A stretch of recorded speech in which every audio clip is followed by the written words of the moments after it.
Ça existe en Europe, mais pas en France. Ça existe ailleurs, mais pas en France. Et pourquoi, selon vous? Ah, j'en sais rien. Ah, je sais pas. C'est-à-dire qu'en France, aujourd'hui, on est incapable de détecter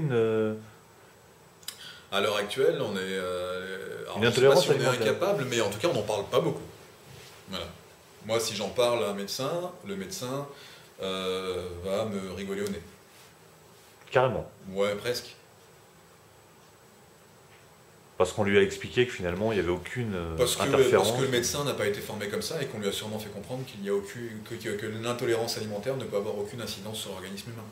Voilà. Donc, Mais cette intolérance alimentaire dont vous faites état, oui.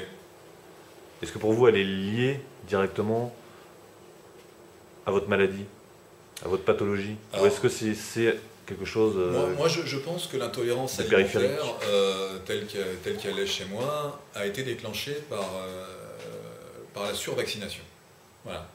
Parce qu'il faut se rendre compte qu'une intolérance alimentaire, c'est clairement un phénomène immunologique. Voilà, donc, quand on vous envoie dans l'organisme des vaccins qui mettent à rude épreuve votre système immunitaire, il ne faut pas s'étonner qu'on déclenche des maladies auto-immunes derrière, et avec une réaction comme des intolérances alimentaires, par exemple. Donc ça paraît logique. Et encore une fois, vous n'avez aucun médecin qui veut établir les liens. Enfin, c'est pas ça que je veux dire. C'est pas que vous avez aucun médecin qui veut établir les liens. C'est que ceux qui peuvent le faire n'en parlent pas. Alors, dans quel but? Pourquoi? C'est peut-être pour pas remettre en cause le vaccin. Je sais pas. Mais en créant ce vaccin, il y a quand même, je veux dire, des études préliminaires. Je veux dire, on n'en envoie pas Dans les labos? dans les labos ou Non, chez les études les chercheurs. préliminaires, les études préliminaires, c'est nous. On envoie d'abord les vaccins sur le marché, on les injecte sur les êtres humains, et ensuite, on s'aperçoit ou non de ce que ça fait. Enfin, on les injecte quand même à un échantillon de la population avant de les envoyer un petit peu à tout le monde. Ça passe par des tests d'animaux aussi. Oui, il y a des tests sur les animaux, mais les animaux... il faut voir dans quelles conditions sont faits ces tests-là. Moi, j'en sais rien. Maintenant, une chose est claire, c'est que quand on met un vaccin sur le marché et qu'on essaie de vacciner une grande partie de la population, je suis pas sûr qu'on ait pris vraiment le temps d'étudier dans le détail ce que la vaccination peut déclencher sur le long terme, sur notre organisme, on va dire. Donc pour vous, il y aura encore des intérêts obscurs par rapport à tout ça. Je sais pas. Oui, il y a certainement des intérêts obscurs. En tout cas, il y a des intérêts obscurs à ne pas en parler. Voilà. Maintenant, les choses sont faites, on a de plus en plus de gens malades, il faut s'en contenter. Et le problème, c'est que les gens qui sont malades, ne savent pas forcément. C'est-à-dire qu'ils vivent pendant des années avec une pathologie et finissent par développer en fin de pathologie un cancer, mais non pas parce qu'ils allaient développer un cancer, ils développent un cancer parce parce qu'ils étaient intolérants alimentaires pendant des années et ils ont tellement mis à rude épreuve leur système digestif, leur système immunitaire, qu'ils ont fini par créer d'autres pathologies.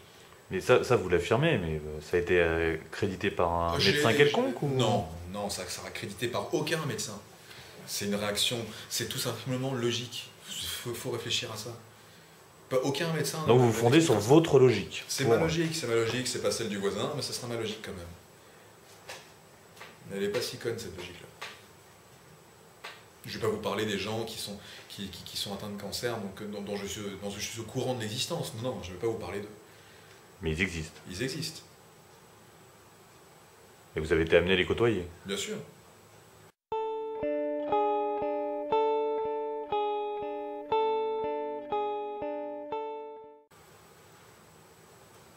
Donc c'est vraiment tout un système là, que vous décrivez, que vous décriez même.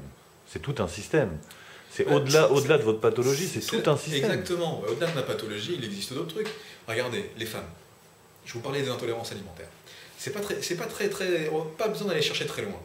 Je connais des femmes qui sont intolérantes alimentaires autour de moi et je leur dis pas, parce que je suis pas médecin, donc si je leur dis je pense que tu fais des intolérances alimentaires, ma belle, elle va se foutre de ma gueule, elle va me dire c'est quoi, c'est pas parce que moi j'en fais c'est pas parce que toi tu en fais que moi je vais en faire aussi. Mais si je lui explique pourquoi elle en fait... Ce qui est pas faux. Ce qui est pas faux, tout à fait. Mais si je lui explique pourquoi elle en fait, elle va pas me comprendre, elle va pas me croire pourquoi. Parce que je suis pas médecin. J'ai pas de diplôme de faculté ou de médecine derrière moi. Et du coup, ces personnes-là se plaignent de problèmes de peau, de problèmes de cellulite, de problèmes de fatigue, de problèmes de choses qui sont récurrentes en ce moment dans cette nouvelle société, et sans se poser la question, mais pas une seule seconde sur leur bouffe. Mais elles ont suivi des régimes, elles vont voir des nutritionnistes, elles vont faire attention à leur ligne en supprimant tel ou tel aliment, ou en mangeant plus protéiné, en faisant appel à tels régimes qui sont maintenant plus ou moins populaires. Mais finalement, la solution, elle ne l'aura pas trouvée. Sur le long terme, elles n'auront pas trouvé la solution. Alors qu'il suffit de se rendre compte que ces personnes-là faisaient des intolérances alimentaires, et elles peuvent régler en quelques semaines leurs problèmes de peau et leurs problèmes de cellulite. Mais c'est peut-être aussi des carences alimentaires qu'elles développent. Pas du tout. Alors, les carences alimentaires, elles peuvent être développées, on peut en développer par les intolérances alimentaires. On peut développer des carences alimentaires suite aux intolérances alimentaires. Mais vous citez le cas de femmes en fait qui suivent un régime. Non, mais c'est un exemple. Oh, d'accord, mais dans ce cas-là, dans ce cadre-là, ça pourrait être tout simplement des carences alimentaires, sans que ce soit une intolérance. Avant de suivre même ce régime-là, un problème se pose, c'est qu'il aurait fallu, avant qu'elles suivent le régime, c'est qu'elles se rendent compte qu'elles faisaient des intolérances. Ça sert à rien de suivre un régime. Mais vous êtes d'accord que ce que vous avancez là, c'est simplement une hypothèse? La bouffe, ce que vous nommez la bouffe, c'est une hypothèse. C'est une hypothèse. Libre à chacun d'en tirer ses propres conclusions.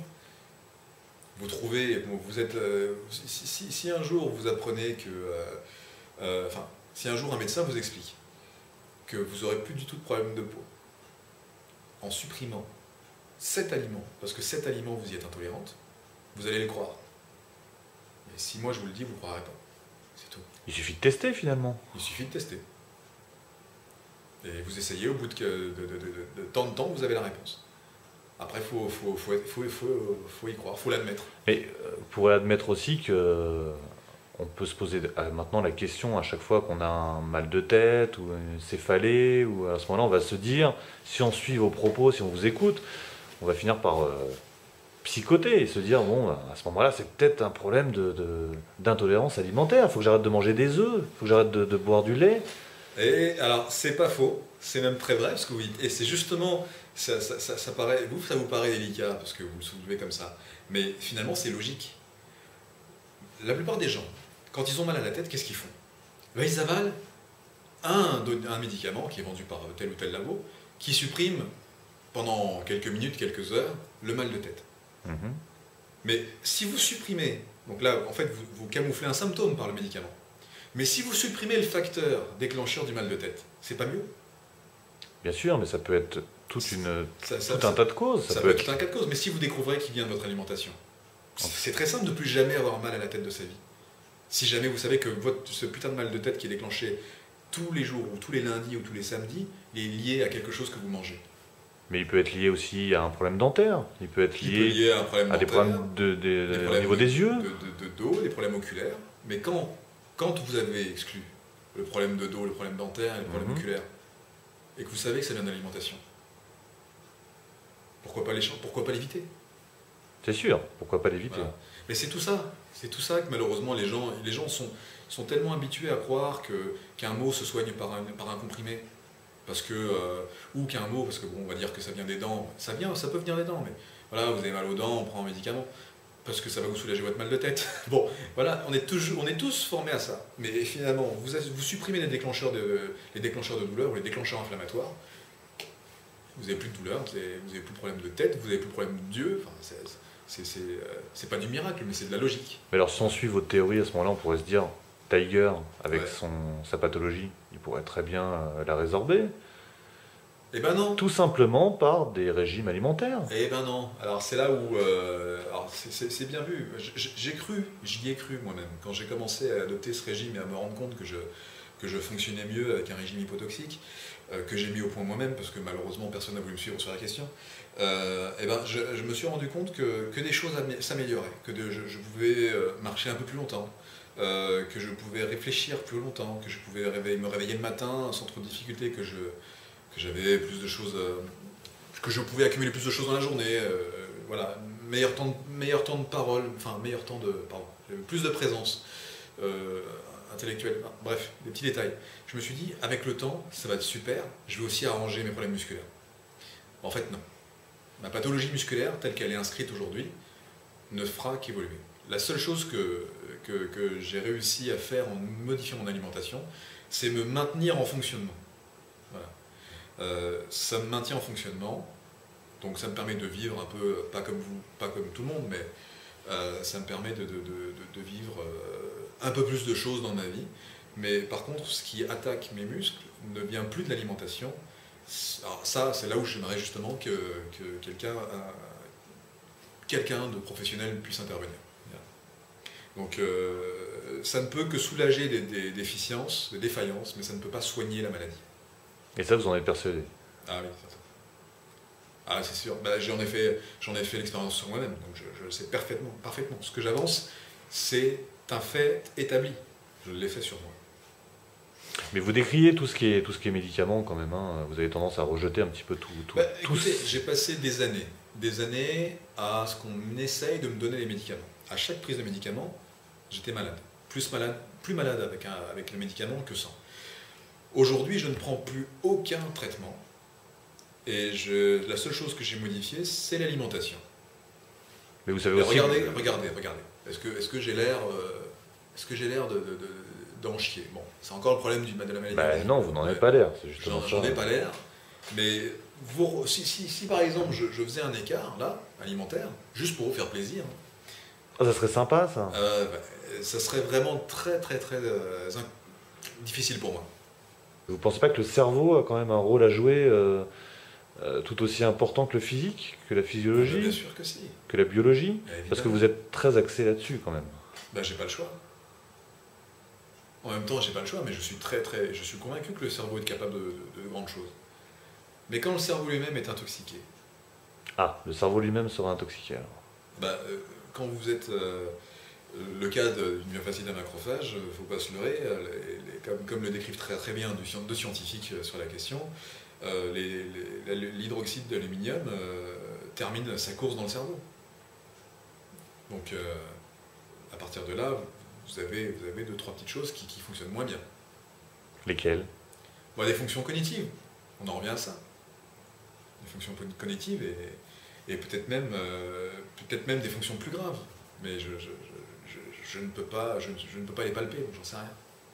Par contre, il y a quelque chose de palpable, c'est que, et ça je dois le confesser quand même, c'est qu'à la caméra, vous semblez plus fatigué qu'au début, effectivement. Ah, bah c'est bien de le reconnaître. Je le concède en tout cas. Concédez bien. Alors. Voilà. Ouais. Bah c'est vrai, je me sens en effet pas plus fatigué, mais je ne pensais pas que ça se voyait, vous voyez. Oui, je ne pensais pas que ça se verrait.